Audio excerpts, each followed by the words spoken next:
Hello বন্ধুরা, সবাই কেমন আছেন? আশা করি সবাই ভালো আছেন। এইমাত্র গাছ থেকে তুলে আনলাম বেগুন আজকে বিক্রি হলো 50 টাকা কিলো। আর কিনেছিলাম এই শসা, দেশি শসা আজকে বিক্রি হলো 50 টাকা কিলো। এইরকম শসা কার কার খেতে ভালো লাগে জানাবে। আর কিনে এনেছিলাম শাকালু, কারণ আর দুদিন বাদে সরস্বতী পুজো। শাকালু আজকে বিক্রি হলো 30 টাকা কিলো। শাকালুটা হচ্ছে এঁটেল মাটির, সেই জন্য খেতে খুবই সুস্বাদু হয়। আর কিনেছিলাম এই দিল্লি গাজর, এটা এসেছে যোধপুর থেকে। এই গাজর আজকে বিক্রি হলো 20 টাকা কিলো। এই গাজর তো হালুয়ার পক্ষে খুবই ভালো, আর খেতেও একটু সুস্বাদু হয়। আর কিনেছিলাম এই দেশি বিট আজকে বিক্রি হলো 20 টাকা কিলো। গাজর আর বিট দুটো পাইল করে বিক্রি হয়েছে 20 টাকা কিলো। আর কিনে এনেছিলাম শীতের সেই মেন সবজি, যেটা হচ্ছে মটরশুঁটি।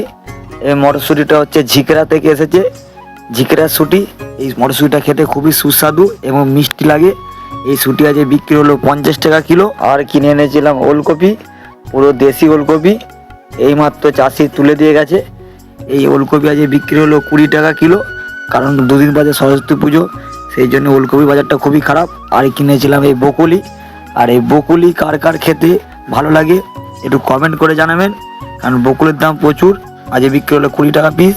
আর কিনেছিলাম দেখুন এই সিম, কারণ আর দুদিন বাদে গোটা রান্না, যেটা সরস্বতী পুজো রান্না পুজো অনেকেরই আছে, সেই জন্য সিম আজকে বিক্রি হলো 20 টাকা কিলো। সিমেরও বাজারটা খুব খারাপ। আর আজ যেটা কিনে এনেছিলাম টমেটো, যেটা 12 মাসই সবারই লাগে, টমেটোর দামটা পুরোপুরি কমে গেছে। টমেটো আজকে বিক্রি হলো 20 টাকা কিলো। এবার যেটা দেখাবো, এই দাদা হচ্ছে আমাদের সঙ্গে একসঙ্গে ব্যবসা করে, আর আমাদেরই খুব বন্ধু। আর এই দাদার দোকানের সবজিটা দেখুন, আর কেমন লেগেছে একটু জানিয়ে যাবেন সবজিগুলো। আর আমার মোট মালের পরিমাণটা ছিল আজ আমি আজকে এই মাল কিনে এনেছিলাম দেখুন।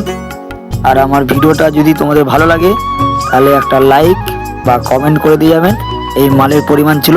প্রতিদিন বাজার দর কেমন চলছে যদি জানতে চান তাহলে আমার চ্যানেলটাকে সাবস্ক্রাইব করতে ভুলবেন না। পরে ভিডিও দেখার জন্য তৈরি হয়ে যান।